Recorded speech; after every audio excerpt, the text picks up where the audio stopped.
Whilst the fall was devastating and the sense of expulsion and alienation was overwhelming, in time this descent becomes an ascent because he learns to co-create with Eve in their words, in the new language that they struggle and wrestle to speak, but meaning that they now share in the divine life as fully formed divine creations, as beings knowingly participating and reflecting in the divine being. So that sense of movement from the divine child to being sovereign of yourself, being the archetype of the king, requires this wound, requires this fall in order to become a complete speaker of divine life. So that's to say something about the masculine divine and complement earlier thoughts on the feminine divine. But I wanted to add just a couple of other reflections by way of concluding.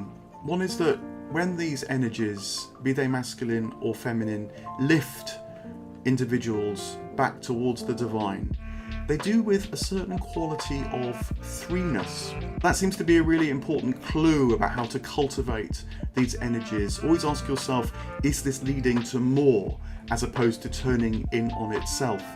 Is it leading to a sense of 3 and 4 and more dimensions in life, the soul expanding as one becomes less and less identified with a narrow sense of self, a finite self, the lost self that actually becomes preoccupied and tends to spiral down? This offers an important insight, I think, into the notion of hierarchies. Hierarchies tend to get a bad press in the modern world, but in the Divine Comedy, hierarchies are actually seen, well, in the original sense of the word, which comes from 2 Greek words, hierophant, who's the initiate, who knows the path to the divine, and the arche, which is the source, the ground, the being itself that the initiate knows and so can lead you to. And so hierarchies in this divine sense are that which shower divine grace down onto the world and lift us up through them in order that we might know God.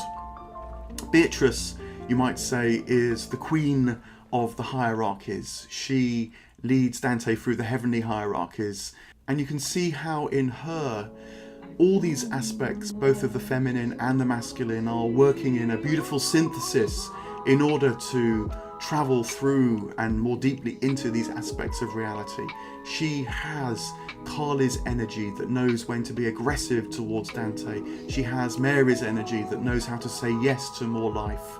She has Lilith's energy that knows the ecstasy that's actually an awakening, not just a blasting with divine light. And she also has Sophia's wisdom, which we talked about in relation to the divine feminine, that has the capacity to discern, to articulate with conscious intelligence what's going on, but also knows when to step back in order to allow the divine life to touch Dante unmediated. But she also has these masculine qualities. Her Kali energy is also a kind of warrior energy. Her Sophia is also that of the magician that knows how to break reality open. And of course she also has the lover's energy that's not preoccupied with the beloved as Dante was originally, but realizes that that first love is itself an initiation to be able to travel the lines of love and light back to the divine.